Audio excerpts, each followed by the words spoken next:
There we go. Brian the Cure, what is going on, man? Dude, not too much. I just had just a little kombucha. I just visited Asheville over this weekend, so I'm officially a hipster, All and I drink right. I drink kombucha. So actually, I've been drinking kombucha since like 2016. So like You're ahead of before the anybody curve. else started it. Yeah, like before anybody else started doing it. So yeah, the microbiome is feeling great right now, and ready to talk about lifting. It's just chirping. It's operating on all Hmm. cylinders. We have a Oh kombucha yeah. company here in Salt Lake that makes a lemon ginger kombucha that is dynamite in the summer. When it's really, really hot, just a cold lemon ginger, because it just tastes like Wow. lemonade, Super refreshing. quenches the thirst. It is fantastic. Yeah, I feel like this is an upgrade from what we talked about me drinking last time I was on the podcast. So this is good. Yeah. What was the last time? Was it water? Was it a water conversation? Was it a It was gallon of water? the warm The water, warm. Oh, which yes. yeah, Yes. which degraded into other fluids. Drinking So your own yeah, piss. yeah. Yeah. Uh huh. Yes, Okay. exactly. Yep. So yeah, we're doing good. We've upgraded. It's all coming So back to me. yeah. We've Hmm. made leaps and bounds here. Yeah, definitely matured quite a bit. So So this is unrelated, but I'm reading a book right now, The Rational Optimist by I'm blanking on the author's name. It's gonna drive me insane. I don't have the book in here. Um, but highly recommend the read. The reason I think of this is this progression of drinking water in my own urine to having kombucha. And the whole premise of the book is like what happens when ideas have sex, the evolution of ideas over time, hmm. because we are the only species that has ever done that. No other species has managed to do that ever, Hmm. right? It's like they don't have progression like we do in like technology and science and thought. They tend to stay very within confined lines. They don't make these massive leaps and bounds. And his hypothesis and the argument is that most of it stems from trade, because as you trade, you start to exchange ideas with other people and you start to specialize in certain things and you start having this concept. And I really like this idea of when ideas have sex, because that's what has actually led to this unbelievable, essentially, rocket ship ride of human evolution, our capacity to take over the world, dominate other species, and do so with technology and knowledge. But it is a very interesting and kind of thought provoking read for anybody out there that's looking for a book. Yeah, sounds like a good one. Check that out. Okay, unrelated to when ideas have sex, we are going to be talking today about training with machines, the rise of the machines, or more aptly put, the resurgence of the machines. Because if you've been around the industry for a long time, you should know that training with machines has really followed a U-shaped curve where in the early days, people were training with machines and they were more popular. I'm thinking back in the glory days of Arnold Schwarzenegger pumping iron. And then we went through this massive, air quotes, functional training phase where no one was allowed to go on a machine, because if you went on a machine, you were never going to get muscle coordination and your core was going to get weak. And if you tried to do anything, you were just going to fall over and implode. And now, thankfully, we are coming back up on this U curve. And machines, I feel like, are making a really strong resurgence, and rightfully so. So I wanted to chat today about machine training. Why do we think they fell off? Like, why were they demonized inappropriately for a period of time there? And then where do they make the most sense in training? Because like anything, it's going to be a little bit gray. It's never just straight black and white. We want to try to have a blended approach that's going to use the best of what's available to us right now. But just wanted to chat machine training because I know it's a popular topic. People have questions about it. Should I be using machines? When should I use machines, etc.? Things along those lines, right? So turn it over to you and talk about first the fall of the machines. Do we get like a saga? The fall of the machines, the birth of the machines, the fall of the machines, the rise of the machines. That could be our own version of the Matrix. Um, but yeah, so I would love to chat with you. And let's first start with, why do you think machines got such a bad rap and really had this fall off for a short period of time? Hmm. Oh man, that's a great question. I have a lot of theories about this. I've been thinking about it a lot recently, and the first thing that comes to mind, which I don't know, is the primary reason, but I think the first thing that I think of, because anytime I start thinking about changing my mind with things or just looking at things a little bit differently, I'm always going to like turn to myself and be like, well, in what way was I an asshole this time?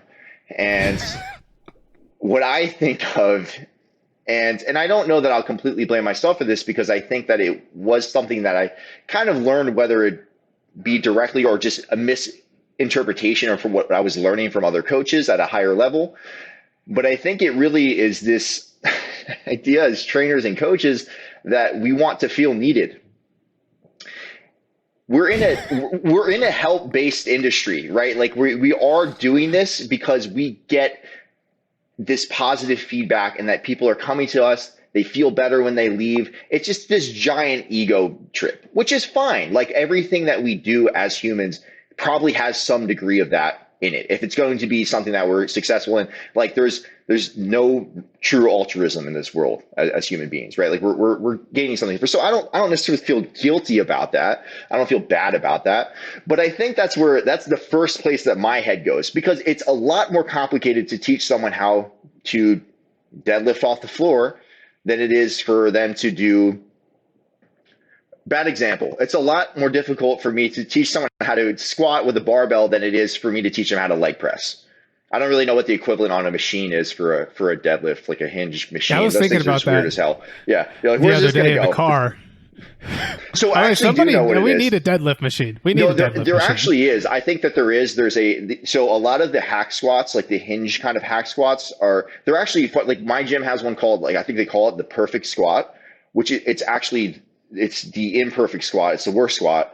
But it's the perfect hinge, because it's like the way that the toes are elevated on the platform is in a way that your toes are elevated. Like everything about it just makes you want to push your hips back. So that to me is like the deadlift machine. I use that for a lot of people that are just cannot figure out how to do a hinge, or just the first time they're ever experiencing that. So that to me is that, but I just didn't think that people would know what that is, and it just has the wrong name. So yeah, like for a coach, it's like I have to layer in, especially if you're gonna do like if you're gonna do things correctly. If someone comes to you as a client and they're telling you that they want to see body composition changes, like, all right, well, I'm going to give them these big bang exercises that are going to have not only a local hypertrophy stimulus, but they're also going to have this metabolic demand to it. They're going to have a cardiovascular demand. So I'm going to do something like a multi joint exercise. So in order for me to get them to this multi joint exercise, the king of all exercises, the squat, if I'm going to do things well as a coach, I need to regress that. I need to go back a lot of steps. I need to teach them a lot of things before I even get them to the ultimate exercise.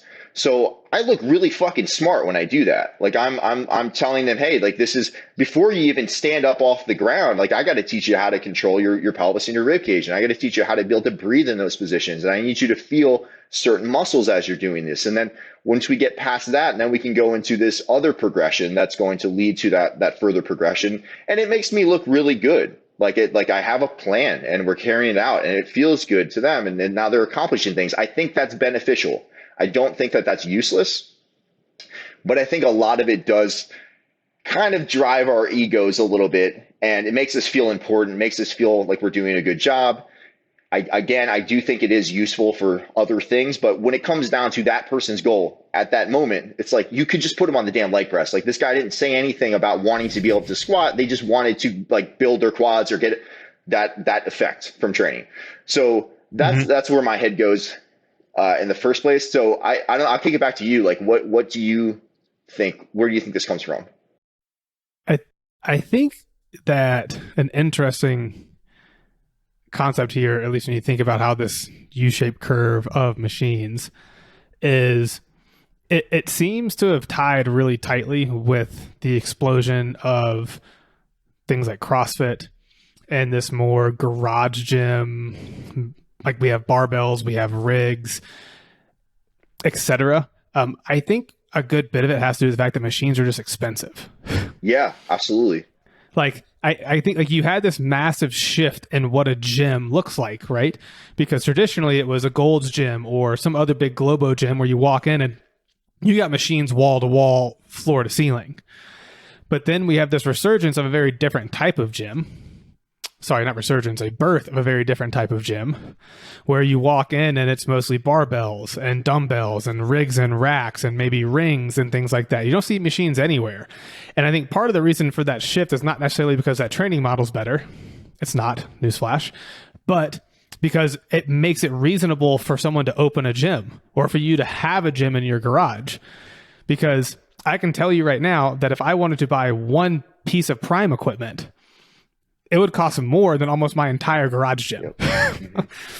Right. And so I think that's another piece of this also, of like why machines disappeared and fell off, because they're just fucking expensive. Really expensive. And then maybe as a way to rationalize the fact that I'm not going to spend money to have machines in my gym, I'm going to try to tell everybody that, oh, machine training is dumb. You need to do this functional training where we're actually going to teach your body all this coordination stuff and like whatever the whole spiel was for a long time. And we'll come back to this. So I do think that there's an important distinction here. And it's something we've talked about before in terms of programming, where like, what's the goal? What's the outcome you're chasing is a really key question. And I do think the coordination bit is really important. But again, we'll cycle back to that when we talk more about how to use them effectively. Like, when do they make sense? When do they maybe not make the most sense? Type stuff, right? But that's where my head goes, to be honest, just from a cost standpoint. They're expensive. So a lot of people moved away from them for a long time. But now you're starting to see gyms come up that are blending these two worlds, where you walk into a gym and I have a turf strip and I have deadlift platforms and I have bars and specialty bars and dumbbells, but I also have machines and cable columns and all these different things floating around too. Right. But that's, I think, most things come back to money at some point in time.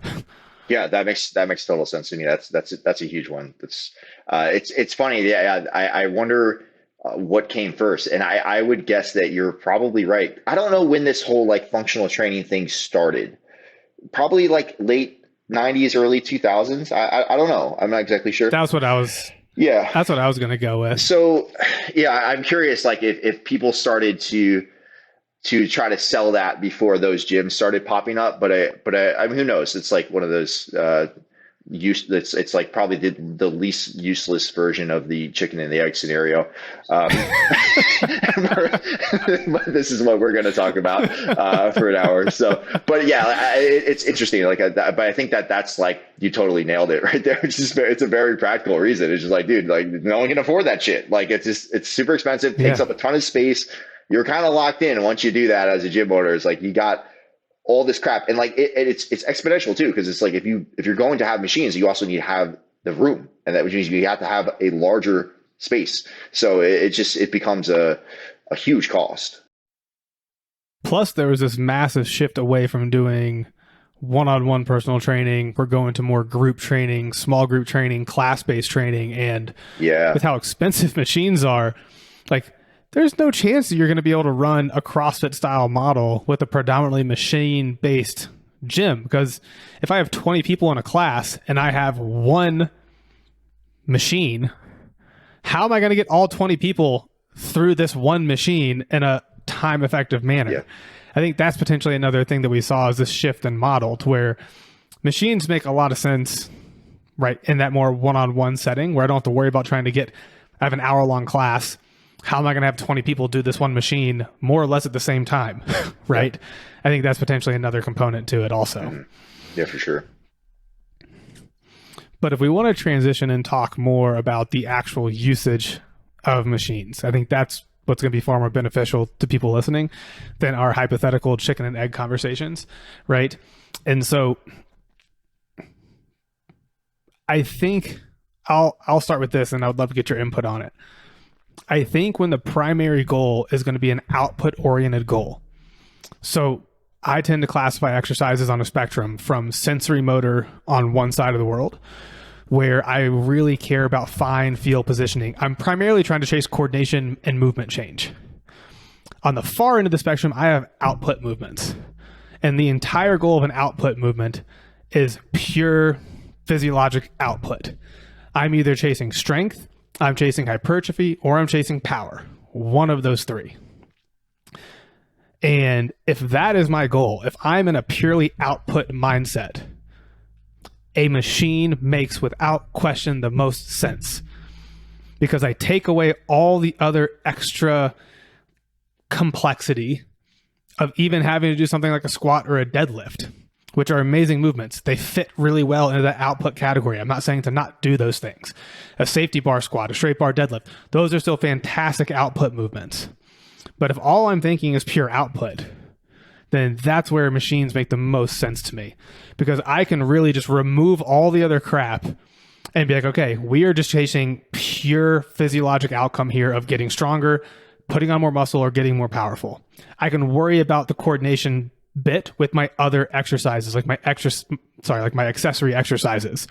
We can do more of that sensory motor stuff. But if I really just want strength, hypertrophy, power, machines make a lot of sense, right? Why not just go on a hack squat? Absolutely. Yeah. Yeah. That's kind of how I think of them. It's like if someone were to come to you with a cardiovascular goal, and they're like, their doctor told them they need to start doing some cardiovascular exercise. And you're like, okay, cool. Well, I got the perfect tool for you. You're going to learn how to unicycle.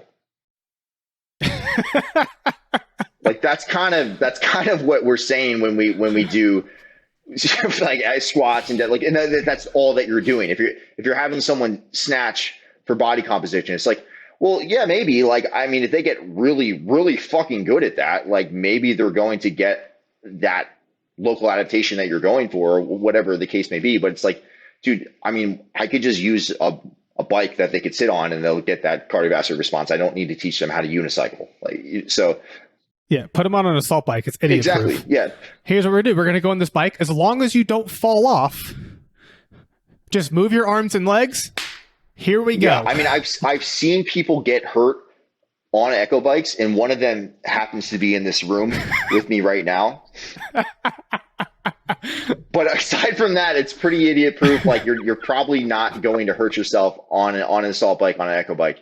Like, yeah, why wouldn't you just do it? And I look at this the same thing. It's, dude, like I mean, my bias was more hypertrophy and strength stuff, and all that we're trying to do from like a hypertrophy perspective is we just need to elicit this mechanical transduction response. Like we just need to be able to get tension at the local tissue to kick off this cascade. How would your body know what implement you're using to do that? It doesn't care. It wouldn't matter. Like are you giving it the sufficient stimulus for that response? Are you putting enough tension into the system? That's it. So anything that gets in the way of that is going to be.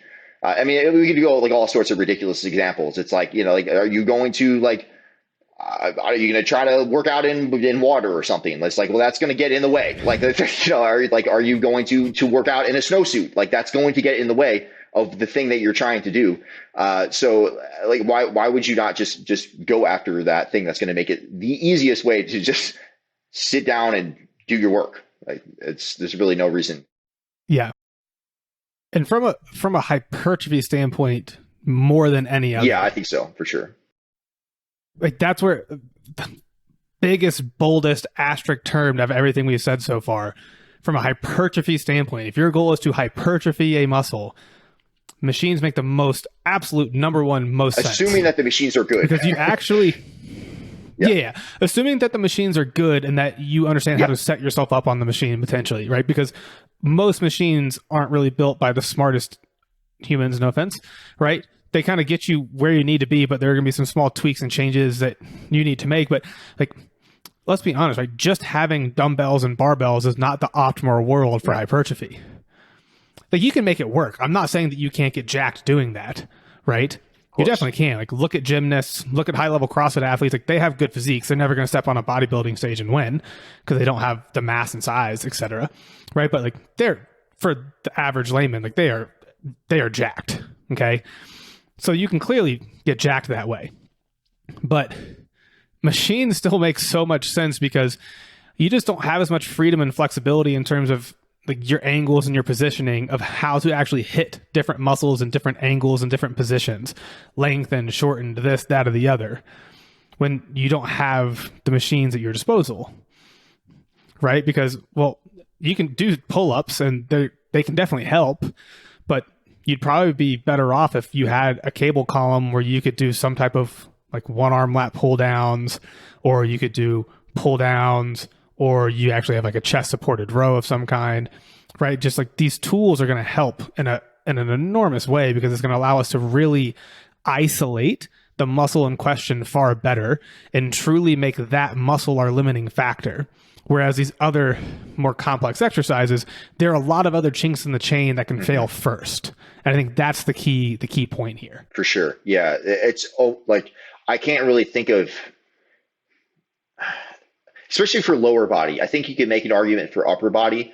I think for lower body, it's almost always going to be some other limiting factor. And it's usually going to just be your trunk that's going to limit you in what you can actually perform. And you might be able to get close enough. Like as long as you're at the local level, if you're a few reps shy of failure, like you're probably going to get that stimulus, but it's, there's a cost to it. If that's what you're doing, at some point, you're probably either going to get just so fatigued to the point that you can't actually produce that force anymore. You're going to injure yourself at some point, most likely, or it's just not efficient. Like it just ends up taking a lot more time and effort than it should.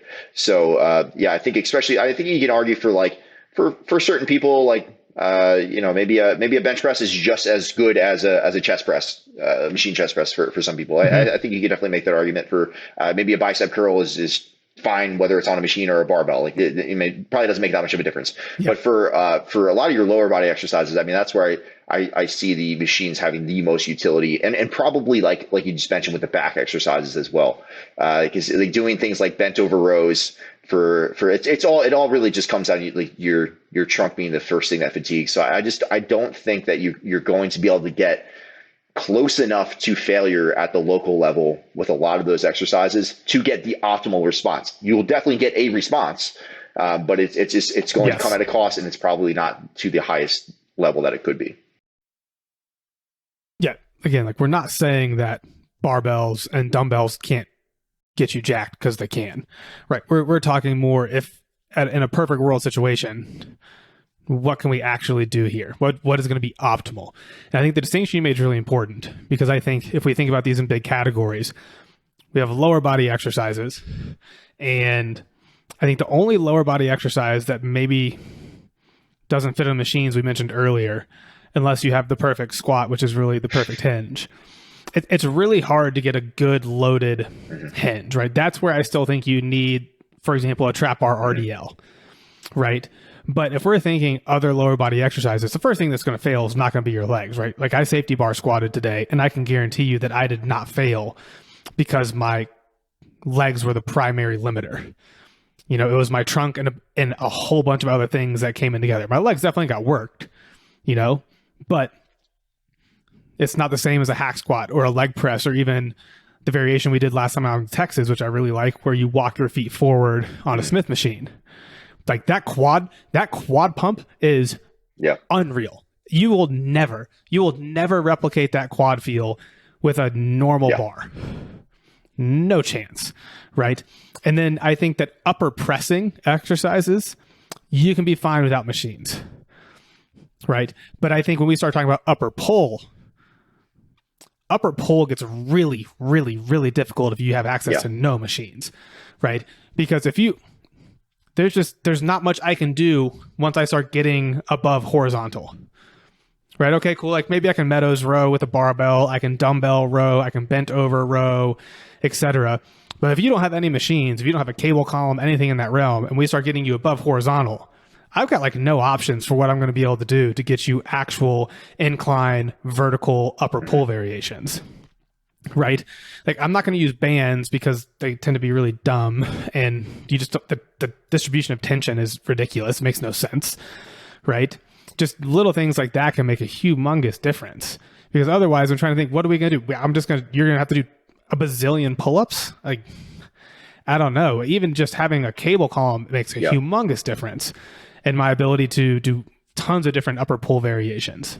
Yeah, for sure. I think you're kind of left. That's it with a pull up, and then if you can't do a pull up, then I guess you just don't have a back. You just don't have lats, and if you don't have lats, you don't have life. That's a fair statement. That should be a T-shirt if it's not a T-shirt. Can make that happen. I will say, one of our most popular Instagram posts that we've made in the past few months was one of the things you have written in the notes in the training team concerning 100% of confidence. God dang it. Hold on. Let me think about it. I think I read it, so I should know. I think it was something that I originally said to Lexner when he asked me if he could do more pull downs in this program. And I think I said something like, like 100% of performance is confidence, and 100% of confidence is having lats. So yeah, more pull downs. Something like more that. Or less something along those lines. It's true. It's changed. Yeah. All right. So it's very true. So far, I think we've hit two big things here. One, if we're thinking just pure output, strength, hypertrophy, power, machines make a ton of sense. With a giant bold asterisk next to hypertrophy, where they make extra sense. Okay. And then when we start thinking about hypertrophy in different body parts and different regions, different muscles, for lower body and your back, so upper pulling, like you're going to be so limited. Sorry, my mom is calling. You don't have Mom, not now. Hold on, I gotta put this. Mom, the meatloaf. Not now. Actually, I think it's Ryan Whitehead. He knows we're talking about machines. We were just texting about this. All right, how do I turn this thing on Do Not Disturb? Oh God, I'm sorry. I don't know how to do that. Come on, I just got a new iPad and I don't know how to use it. Airplane mode. Okay, cool. My phone is always on silent. I don't ever use my phone. I'm sorry. Thanks, Ryan. Just ruined the flow. Yeah, well, he's gonna have to now. I hope he listens to this. Damn it. Fuck you, Ryan. So good. But no, then point two there is when we start thinking about specific muscle groups, like, it's really hard from a lower body standpoint and a back upper pull variations if you don't have access to machines. It's just not going to be optimal, especially in this realm of hypertrophy. Right. And so maybe if I kind of trying to think how to best say this, because I think that I do want to come back to is this concept of coordination, because I do think that there is some merit there. I think that if you never get off a machine and then you go to do something athletic, or I have you try to do a squat or a split squat or a lunge or these other things, like when we take away those, because what a machine's really doing is it's giving you tons of reference centers. A hack squat's a great example. I'm getting tons of reference centers. I'm not having to figure out how to orient myself in space because the machine's doing that for me. It's literally locking me in so I can't fuck it up. And I do think that there is a place and that you need to have some inputs. Granted, I say need for our people. Not everyone technically needs this per se, right? But for our people, if you want to be athletic, you need this. I do think that you then need places in training where we are working on more of this coordination, sensory motor component, so that you are teaching things to work together in space. Because that's part of, I think, being human. And one, it's just being human. Two, it's a huge part of being athletic is being able to orient and do things in space when I take away all of the extra supports and reference centers for you. Yeah, I 100% agree. And this is kind of how I'm trying to reconcile my life right now. And I have to find a way to make myself still feel useful. And I really do think that there is a benefit to that. I think that I have definitely been guilty of going way too far in that direction previously, right? Where I'm just like, okay, well, we're going to do all this stuff with just body weight. You're going to, or like, moving your body in space and coordinating things. And it's going to be very coaching intensive. And, it just was way too much of that. But I think there still should be a degree of that in just about every program. So I think that, there's a lot of things that you will be missing in that regard if you're only doing machines. And it's, I mean, I'm curious what your thought on this is like, but anytime you see a bodybuilder, like a real bodybuilder, Not me. I'm a fake bodybuilder, like a real bodybuilder. Like, you know what I'm talking about? Like if you see those guys try to do anything athletic, the vast majority of them are just atrocious. And like, you know, this could be just one of these correlation things and not necessarily a causation because of the training and machines and all that. But like, they tend to do a lot of these things where they're kind of locked into a machine. They don't really have to coordinate their body that much. And it would make sense to me that they move the way they do. Now, that could just be morphological changes and that they're just locked into that like, regardless of how they got there, maybe they would still look that way, because I think once you put on a certain amount of muscle mass, it does kind of change the skeleton at some point where it's like you just don't even have access to certain things. But I don't know. I kind of have this bias. I feel like it's, and it completely can just be a bias that's you know, not even real. But it seems that like if you're, I would be, it would make sense to me that if I'm giving them those opportunities to present that they're going to be able to present that in life as well. That makes logical sense to me, at least. So I don't know what's your take on that? I think a handful of thoughts here. One, in the real bodybuilder realm, right? For starters, they don't give a rat's ass about, and they shouldn't, this athletic thing. They don't care. Their training has nothing to do with that, and they shouldn't care. Okay? Because if you really want to be a good athlete, then there's no chance you're going to step on stage and win, period. An asterisk to that, I will say, and this is one of the things I've always noticed, not always noticed, but have noticed when I watch higher level bodybuilders train, which is that in certain scenarios, they do tend to move actually really well. Like, I think the last time I noticed this when I was training with Lexner, we were doing an upper body day together. And it's like, having trained mostly athletes my entire life, not spent a ton of time around people that just are training for bodybuilding, you get used to seeing certain things from a presentation standpoint. Like, we've talked a lot about this general bilateral extension pattern, blah, blah, blah. But one of the things that I tend to notice is that they, like, their shoulder blades move like absolute dog crap. And this is one of the things that I've actually come to see with some higher level bodybuilders, either training with you, training with Lexner, or just watching YouTube videos of these guys training. And you see them doing a back day or upper pulls or like lateral raise variation, things along those lines. You get a camera shot of their back and you actually watch what's going on with their shoulder blade. I'm like, yo, they're talking like shoulder blade. That scapulohumeral rhythm is actually fantastic. And that's one of those weird ones where I start to think to myself, like, maybe I need to be stealing more from that world for a lot of my athletes that are struggling to actually get this really good scapulohumeral rhythm, getting these things moving well. Because I think baseball, because that was my very first training input way back in the day, was primarily baseball players at Cressy Performance as an intern.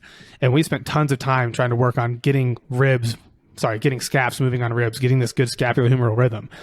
And then you go watch a high-level bodybuilder, and it looks so good, right? They tend to get this really good movement. But again, it tends to be more in isolation, right? It's like as we kind of take them out of that world into something different, it tends to fall apart. And that's just a repetition thing. I think they're doing that for they're thinking about fully lengthening and fully shortening those muscles. So it's like they have that, they've coordinated that pattern. Yeah. But they come at it from a different angle, but that same idea of I want to see this shoulder blade move really well and not just be pinned. It's like their shoulder blade moves great, right? And so that's one example where if we think this coordination realm and movement, I'm not saying bodybuilders move terribly, right? I want to make sure that's really clear here. But my second thought in this realm is that this is where you got to be really clear on what the outcome is that you're chasing. What is your actual goal? What do you want to accomplish? Right? So I'll give an example here of like my daily training template is designed with my own biases in mind, with the things that we've talked about here, right? We are going to have a section devoted to power where we're going to be doing jumps, sprints, throws, things in that realm at the beginning of a session. Right? This is an opportunity to learn how to coordinate because you're going to be free out in space. Coordinate, generate power. Then I'm going to go into an output block. And this is where I'm thinking pure output. Strength, hypertrophy, power. One of the three, it just depends on the training cycle I'm in. right? From there, I'm going to go into a secondary output. And again, I tend to think of things on this scale from sensory motor on one extreme to output on the other extreme. So that secondary output exercise for me is going to start somewhere in the middle of that spectrum at the beginning of a training cycle. And then it's going to move to the output side over the course of a training cycle, right? So maybe it starts with a heels elevated Zercher squat, but then when we're in phase 3, I'm on a leg press, right? And then my accessory exercises start on the far side of my sensory to output spectrum, right? Maybe I'm starting with a one arm, one leg RDL or a physio ball leg curl or a half kneeling landmine press, things in that realm, right? Because those are not things that are really going to get you strong, jacked, and powerful. They're just not. But what they are doing is they're teaching you to coordinate and move really well in space. And then those exercises will wave up over the course of a program. So when in the final phase, maybe that half kneeling one arm landmine press became a 2-arm dumbbell incline press. Or a exercise I'm really liking recently is an incline cable press, right? Or I'm putting you on a chest press type thing. So that's how I tend to think about and try to categorize these things so that I'm waving all of this in over every single training program. You're getting inputs at every level throughout the program, right? But one of the mistakes I think that people make, and I've definitely made this and you mentioned it, is when you first get into this movement realm of I want to help people move really well, we tend to go way too far in that extreme where we don't get people training hard. And that's where machines are your best friend, right? Pick an exercise that this person literally can't mess up. It is hard to mess up a hack squat. It is hard to mess up a chest press on an incline chest press on a machine, right? So I think you can have both. You need to have sections in your training where we're going to be focusing on output. And you need to pick dumb exercises for that. Make it easy for them to just focus on output.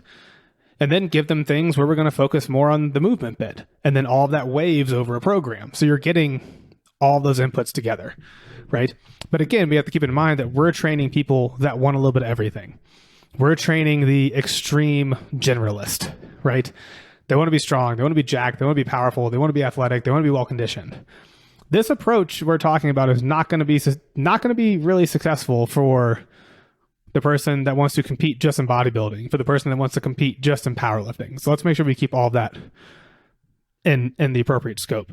But that's how I think about and organize these things in my head. Yeah, absolutely. Makes sense like to you have to do that needs analysis first. It starts with their goals, and then you can make that decision with them.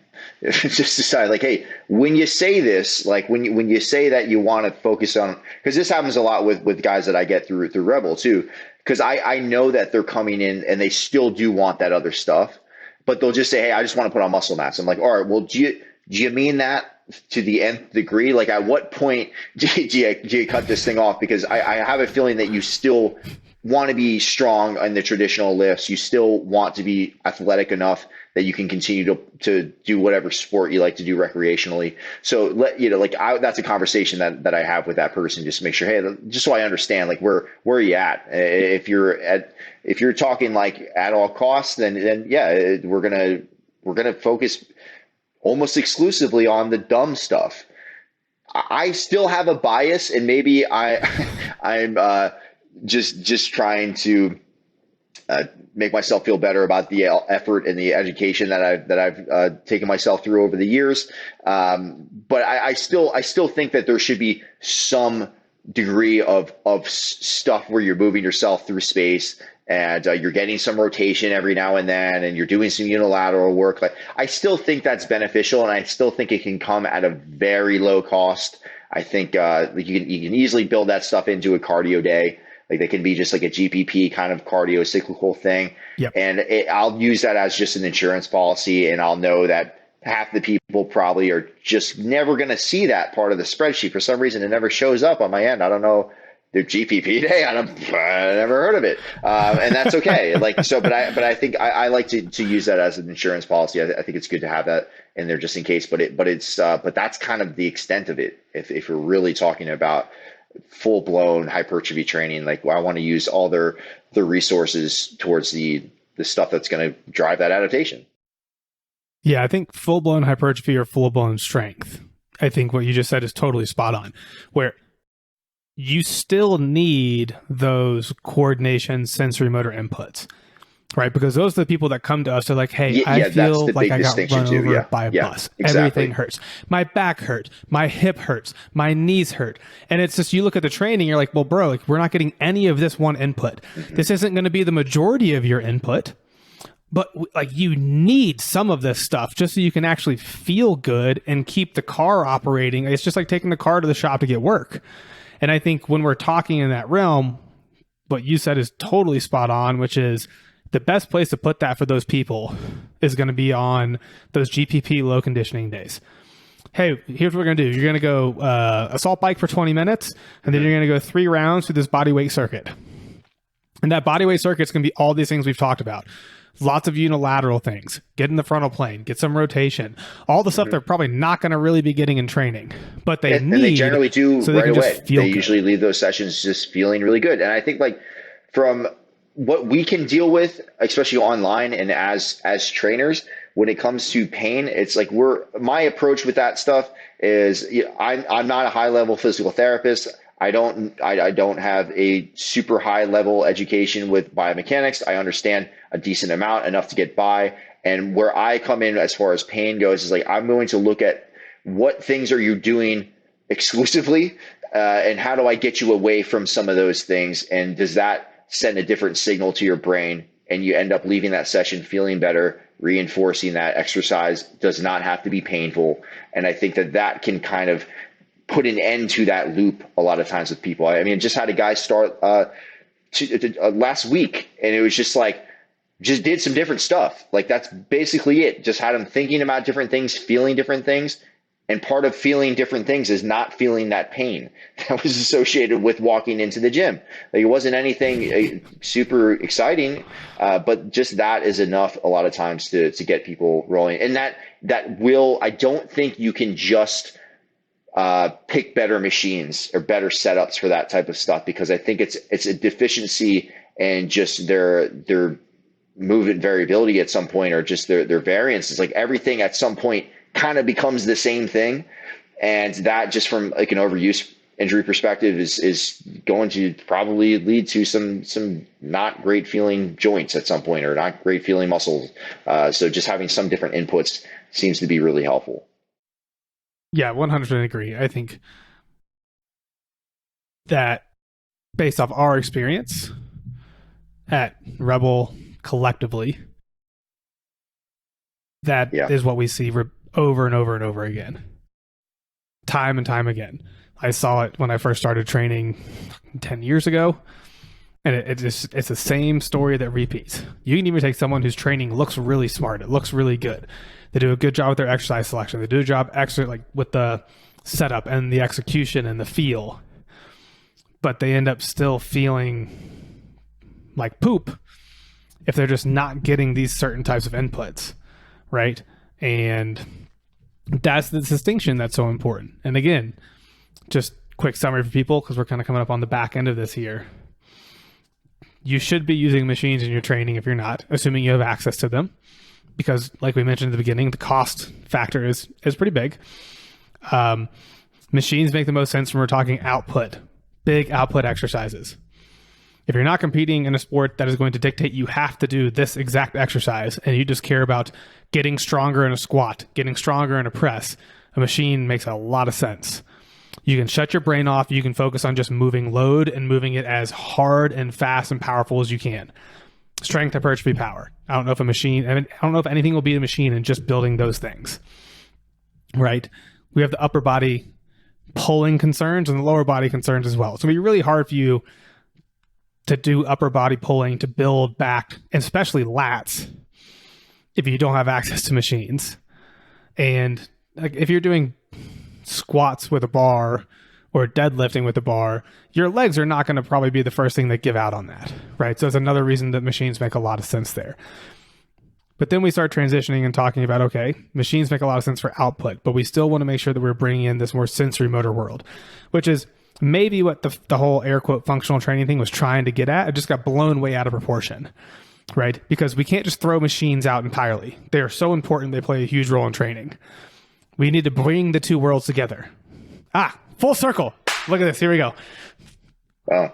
When ideas have sex. Boom.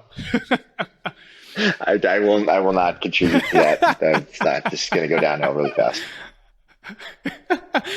Right. We need to bring those two worlds together because I think the functional training people got some stuff right and the machine people have a lot of stuff right. We got to bring the two worlds together because they both make sense as long as they're being used for the right reasons.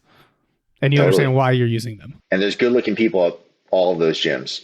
So there's no reason why we can't all come together. Yeah. I had to go there. Exactly.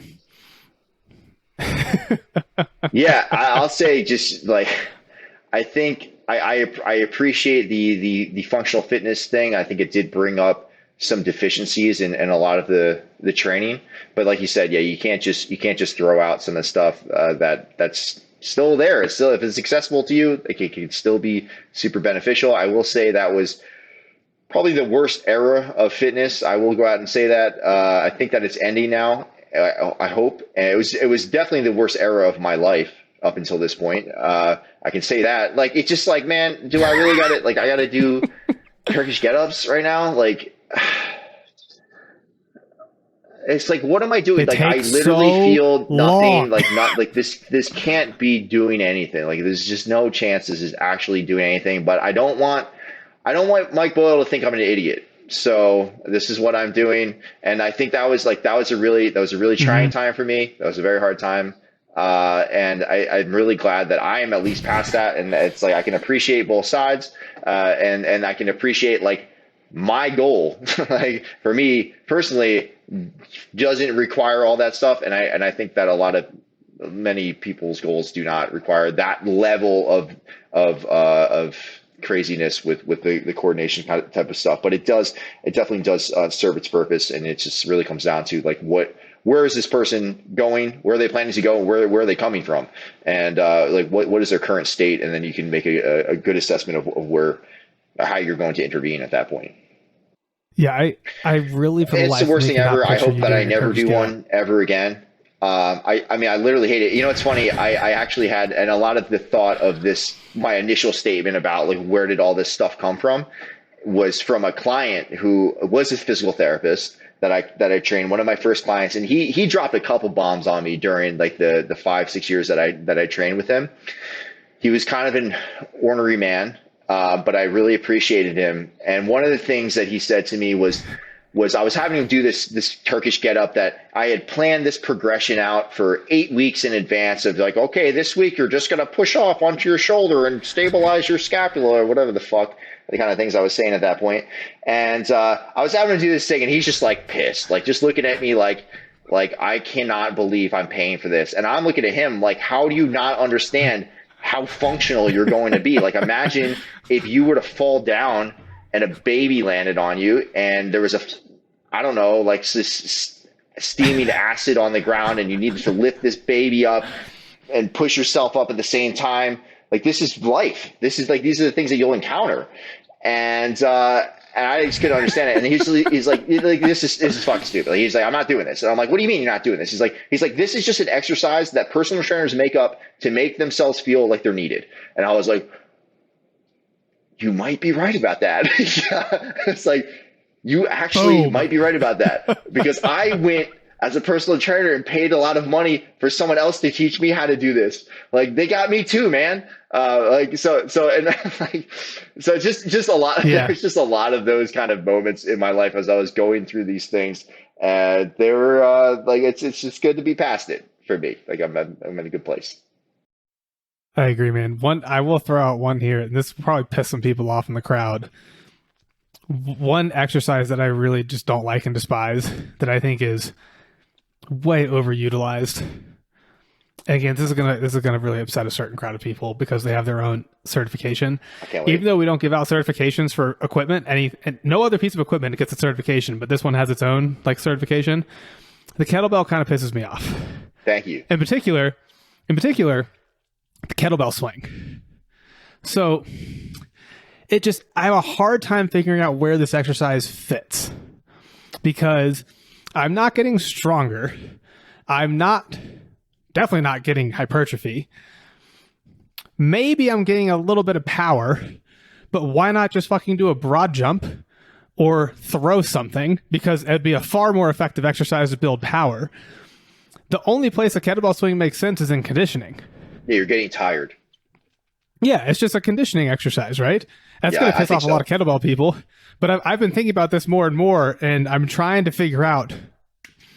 It just doesn't. Maybe as a priming, I can see it as a priming exercise too. Yeah, I'll use it for that. Maybe I want to pop it a few times and then go into a jump or a throw just to try to prime and get things going. Mm-hmm. But by itself, I have a hard time really appreciating what it brings to the table. It makes sense in a Metcon and conditioning, but it's not getting you stronger. Maybe it helps with power, but there are far better options, and it's definitely not getting hypertrophy. And I just don't think it's also a great way to teach a hinge. Exactly. That's what I was going to say as well. It's like, if it's not going to do all of the above, it better at least teach the exercise really well. And I do not think that's a great way to teach a hinge. It's a horrendous way to teach a hinge. If they can do that, they already can do a hinge. Like if you're going to throw a high velocity hinge at them, that means they've already learned the hinge. So that's funny. That's one that I haven't prescribed that in a very long time.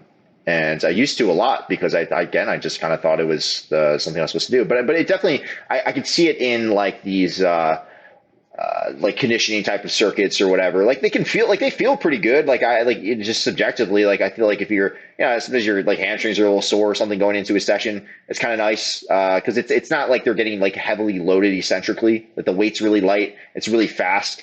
So you may be like getting some blood flow going in that area, and that kind of can dissipate some soreness or something. But it's I think it really like it's like someone has an idea and then they need to build a rationale around the idea and then need to make money off of that. And that did a hell of a job. Right? Like, I mean, those courses are fucking expensive, man. Yeah. If you're going to get like RKC certified and, man, they did a pretty good job with that. Yeah. Well, I'm just going to wait for the hate mail to come out after this one because tell them to direct it to my Instagram. Perfect. And I'll get back to them right away. You'll hear from 2023. Ryan. Yeah, I don't. Very few people are as passionate about a piece of equipment as kettlebell people are about kettlebells. Mm-hmm. I thought you were going to say TRX. Is what I thought you were going to say. Yeah. That one's also. We won't go there. Yeah, like I don't know how in the world those people have convinced so many people to spend money on that thing. It blows my mind. It made a lot of sense for what it started as. Mm-hmm. I'm in the middle of the desert. I don't have anywhere to work out. Yep. Like this is the thing that I have. Like that makes sense. Like Similar thing with a kettlebell. If you have no other equipment and all I have is a kettlebell, the kettlebell people can do an unbelievable job with that. Like I think it's unbelievably impressive if all you have is kettlebells and they manage to do some really incredible things. I think that tactical athlete challenge is really impressive. That kettlebell snatch with that big bell, that is badass. Yeah, super impressive. So I would like to be clear that I'm not saying kettlebells are dumb. I'm just saying that one exercise I don't really, I'm a little wishy-washy on. Yeah, it's a unicycle. That's what we should do. We should make a t-shirt, just have a unicycle, and then it just says, stop picking dumb exercises. And then a guy on a unicycle. Unicycle exercises. Like, why does every exercise say unicycle next to it? It's because it is one. It's a unicycle. Okay. Oh, excellent. Ryan, man. Thanks so much. Everybody, hope you guys enjoyed this one. And have a fantastic week. Thanks, man.